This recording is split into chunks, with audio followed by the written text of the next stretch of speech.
information. Thank you. Okay, thank you.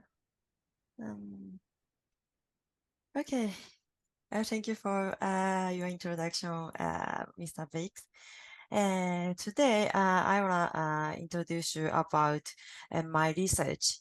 The title of my research is this: History of Pain Around the Lumbar Pelvic Region During Perinatal Period, a Prospective Cohort Study. So at first, I want to introduce you about me. But as mentioned, before, big mentioned before, I'm Saori Morino, and I studied in Kobe University, and then I got the license of physiotherapist. And after that, I studied in Kyoto University and got master's degree. And in Keio University, I got doctoral degree. And now I'm working in Osaka Metropolitan University as an associate professor. And my research theme is care for physical problems in perinatal women. So let's move on my research. As the introduction is this, during pregnancy, the main physical problem is pain around the lower back and pelvis, also called lumbar pelvic pain. Approximately 45% of pregnant women and 25% of postpartum women experience these pains. These pains are known to lower the quality of life of many women, such as by causing sleep disturbance and depression, anxiety in women. And investigations about the epidemiology and etiology of the pain have been accomplished. These studies indicate that these pains are caused by the influence of pregnancy progress and childbirth, such as physical and hormonal changes related to pregnancy.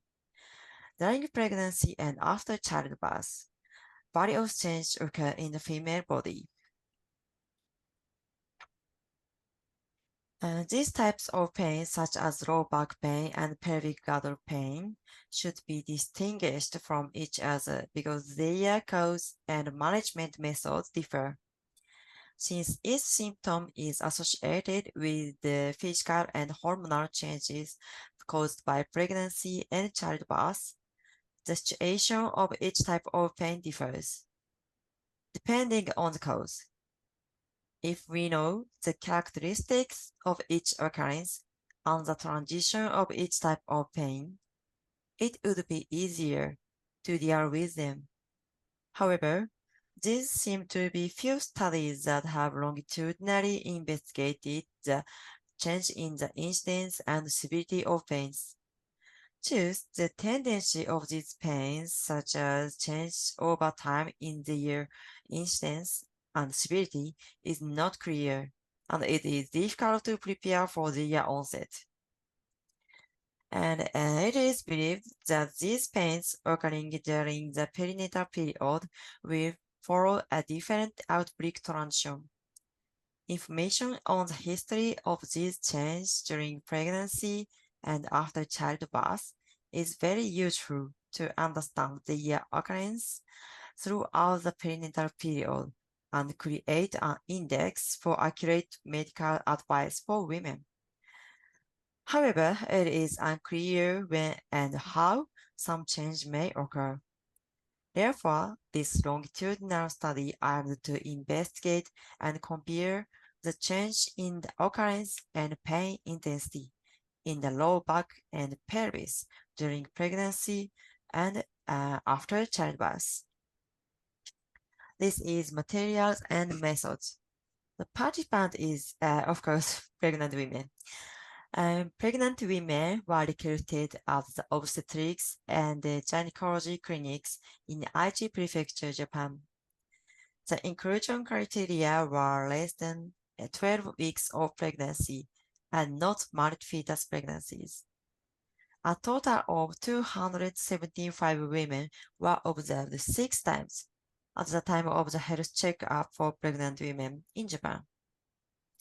At 12, 24, 30, and 36 weeks of pregnancy. Within early days after childbirth, and 1 month after childbirth.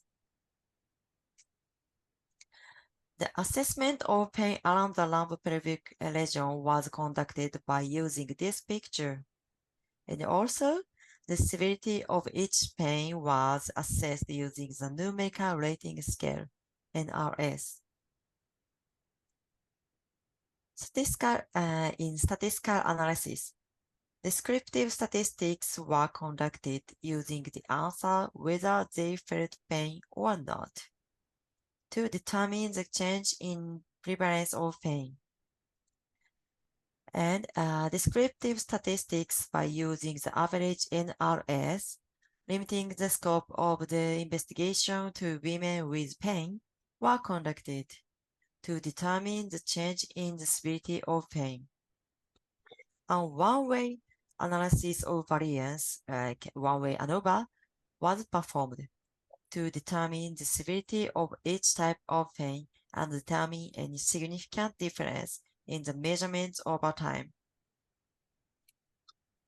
This is flow diagram of the participant. Data for some subjects could not be obtained for various reasons throughout the research period, because the research period is so long. And so finally, we included 170 women who provided complete data during all these experience. This is the demographic difference of participants: age, height, weight before pregnancy, and weight at each period, and percentage of people per previous deliveries, and percentage of people per method of childbirth, like a normal spontaneous vaginal delivery or some other delivery. This is the result of prevalence of each type of pain. The blue line means sacroiliac joint pain, and the red is pubic pain. Green line is groin pain. Purple line is low back pain. The prevalence of the four pains increased during pregnancy with a different pace of progress and decrease after childbirth, but the pain persists 1 month after childbirth. Sacroiliac joint pain had a high rate of increase from 12 to 24 weeks. This may be because sacroiliac joint pain is related to joint relaxation by hormone secretion during early pregnancy. Therefore, it is necessary to provide care for sacroiliac joint pain from early pregnancy rather than other pains. The pubic pain that has the lowest prevalence at the beginning suddenly increased, particularly after 24 weeks of pregnancy, and reached over 50% at 36 weeks of pregnancy. Pubic pain may be related to abdominal swelling that occurs mainly after mid-pregnancy. This suggests that an anterior shift of the body's center of gravity is associated with pubic symphysis problem. In addition, heavy fetal weight or extensive width of the symphysis gap in late pregnancy may be related to pubic pain. Therefore, it is necessary to provide care for pubic pain, particularly during late pregnancy. The groin pain showed the second highest prevalence in early pregnancy and increased again after 30 weeks of pregnancy. Therefore, groin pain should be taken care of during early and late pregnancy rather than during mid-pregnancy. Throughout a pregnancy period and after childbirth, the overall prevalence of low back pain was the highest among the four pains. Low back pain was a representative pain during the perinatal period. The result is consistent with previous research.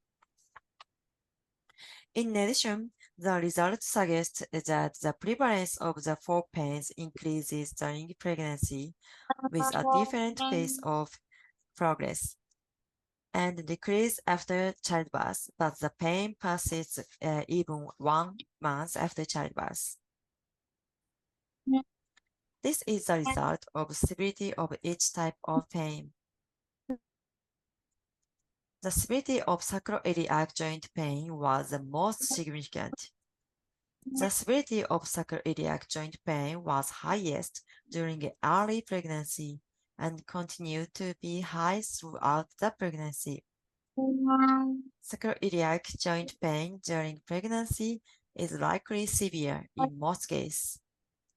It is necessary to consider that when the participants complain about sacroiliac joint pain, the pain is likely more severe than in instance of other pain complaints and must be carefully observed.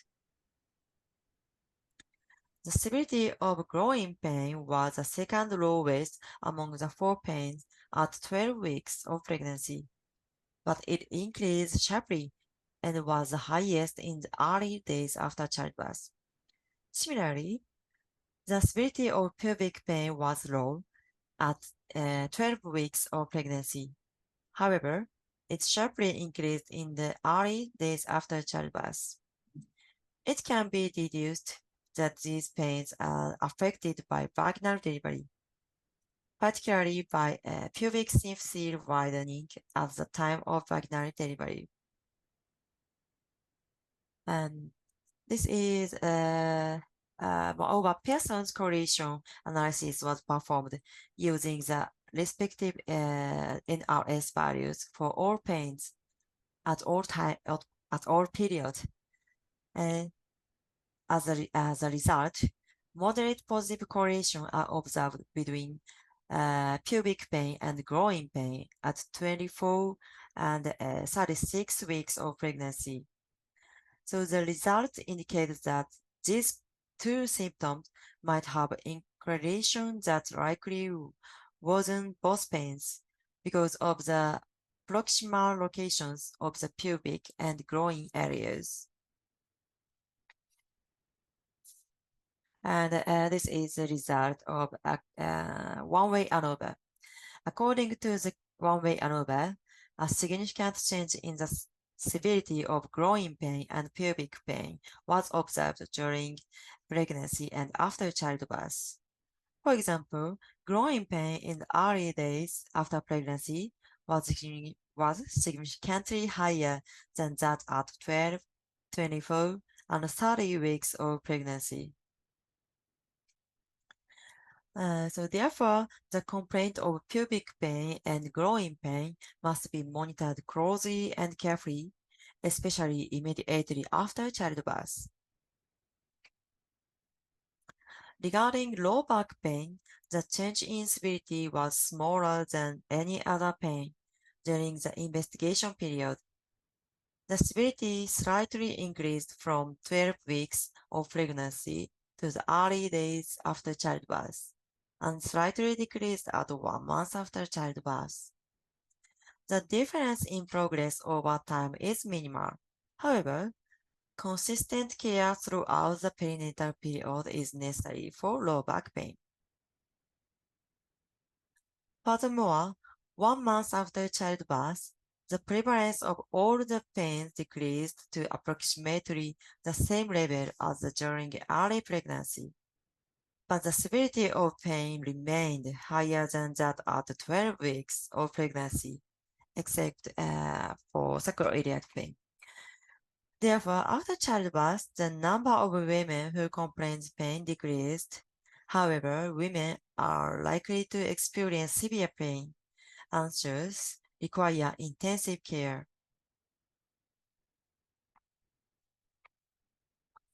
In the clinical field, the complaint about pregnancy related physical problems, such as pain around the lump pelvic region, has not been attended to with enough care, although the number of complaints is not small.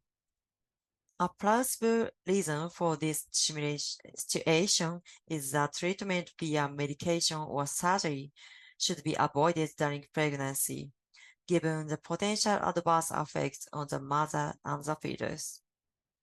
Moreover, it is desirable that a preventive approach for discomfort or a management plan should be made available for immediate treatment.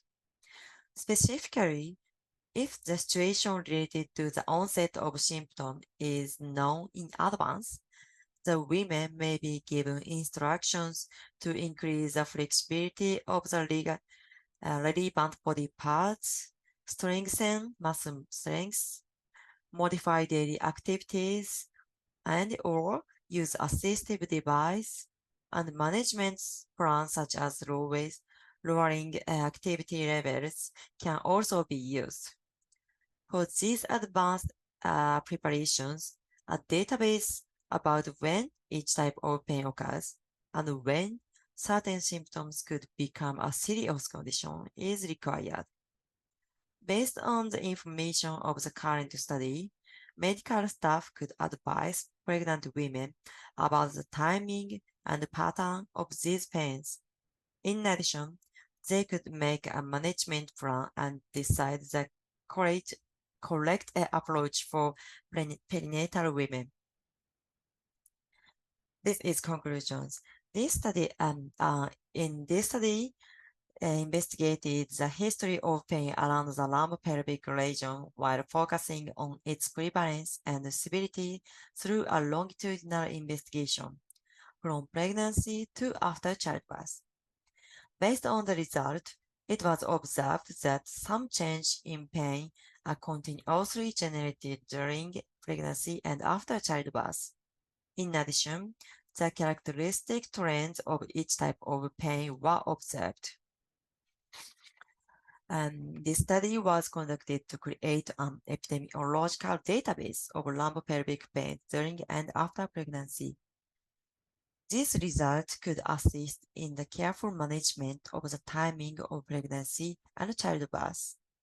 Moreover, we might be able to predict the type and intensity of pain that will occur in perinatal period.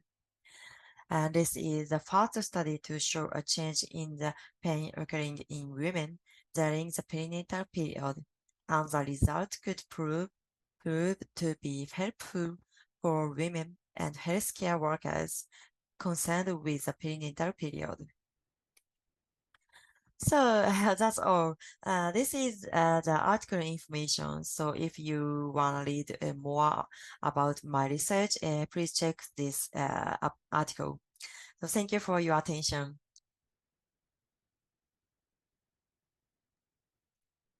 Yeah, I finished. Excellent. Wow. Thank you. That was fantastic. I think really interesting information and very much in line with current research on perinatal pain. Extremely common and extremely important.